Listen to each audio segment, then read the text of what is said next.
ওই বাইতুল্লাহ ঢুকলে মান হাজ্জা, হজ করার জন্য যখন তুমি যাবে, লিল্লাহি ফালাম ইয়ারফাস ওয়ালাম ইয়ারফুস, ওই ঘরটায় যখন তোমরা যাবে, যাওয়ার পরে যখন তাওয়াফ করবে তো কি হবে?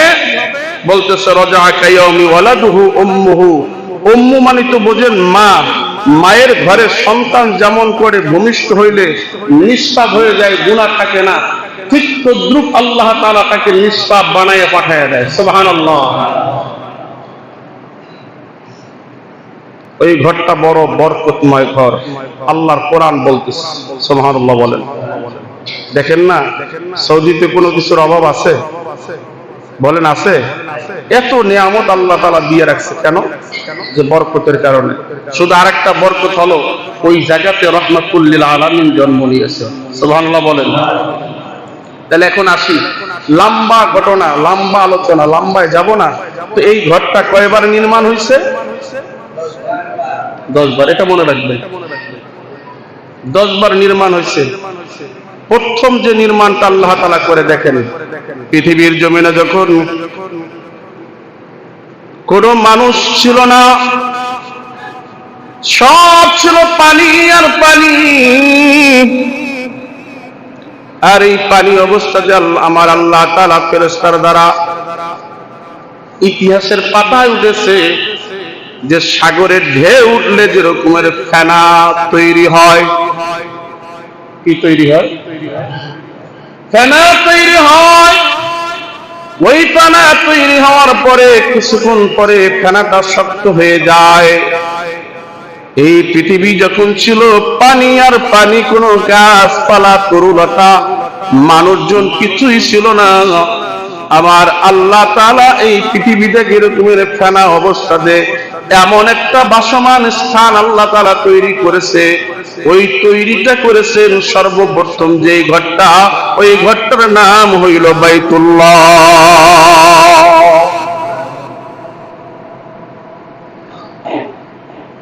এই বাইতুল্লাহ সর্বপ্রথম যারা নির্মাণ করেন, আদম নবী মানুষ আসার আগে আমার আল্লাহ বলতেছে সর্বপ্রথম নির্মাণ করাইলাম আমি কাদের দ্বারা?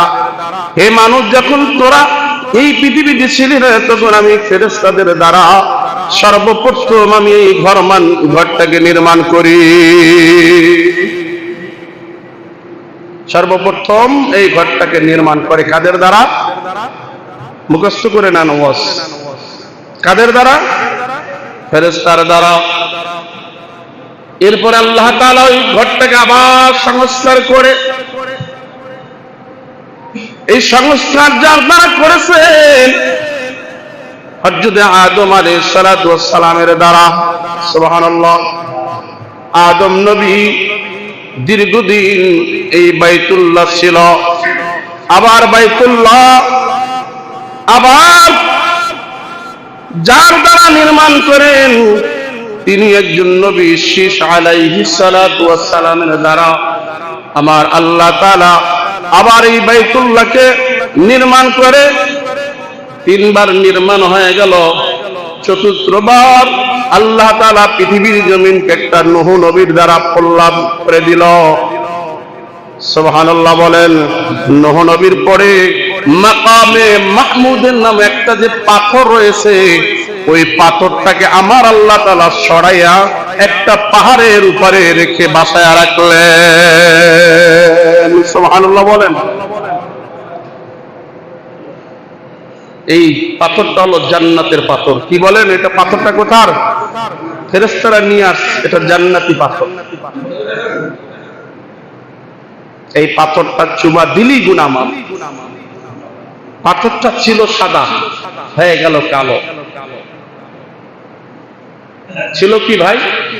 সাদা হয়ে গেল কি? কারণ কি? চুমাতে চুমাতে না, এটা ভুল।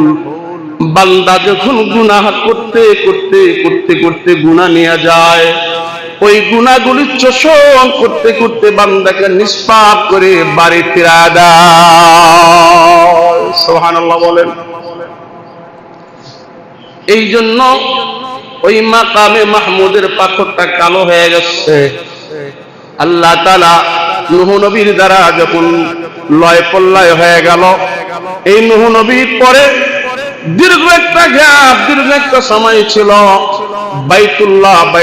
বাইতুল্লাহর কোন অস্তিত্ব নাই।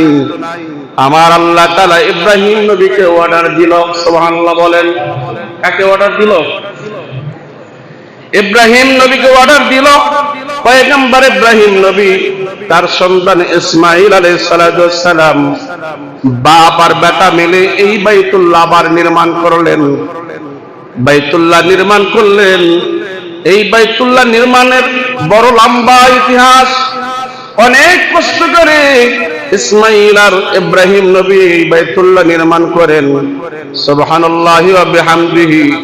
এই নির্মাণ করার পরে এই নির্মাণ কর্তারা ওই সম্প্রদায়েরা বাইতুল্লাহ নির্মাণ করে, বাইতুল্লাহ নির্মাণ করার পরে দীর্ঘদিন যাবত বাইতুল্লাহ মানুষ যায় তাওয়াফ করার জন্য। কেন যায় আমার আল্লাহ তাআলা এই সূরা আল-ইমরানের 97 নম্বর আয়াতে জানাইছে, আয়াতুম বাইয়িনাতুম মাকাম ইব্রাহিম। সুবহানাল্লাহ। ওয়া মান দাখালা কানা আমিনাহু। ওই ঘরের ভিতরে, ওই ঘরের কাছে যাওয়া এটা তোমাদের জন্য ফরজ। সুবহানাল্লাহ বলেন। এখানে প্রবেশ করলে কি হবে? ওয়ালিল্লাহি আলান নাসি হাজ্জাল বাইতা মান ইসতাতা। এটা তোমাদের জন্য ফরজ করে দিয়েছে। সুবহানাল্লাহ বলেন। বছরে কয়বার? কয়েকবার। আর বছরে একবার না।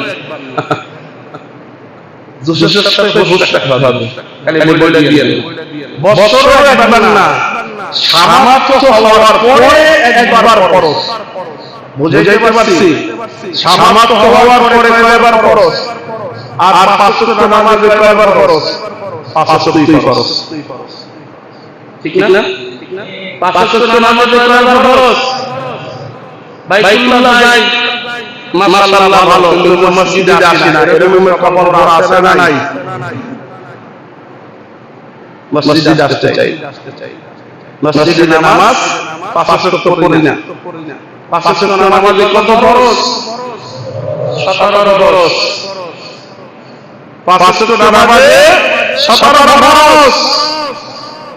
একটা ফরজ যদি কেউ ইচ্ছাকৃতভাবে ছেড়ে দেয়, সে মুসলমানের গায়ে নাম থাকে না। কারণ রাসূল বলেছেন, বাইনাল আবদু ওয়া বাইনাল কুফরি ওয়া তারকুস সালাহ। মুসলমানের কাফেরদের ভিতরে পার্থক্য হলো নামাজ। মুসলমানরা নামাজ পড়বে, কাফেররা নামাজ পড়বে না।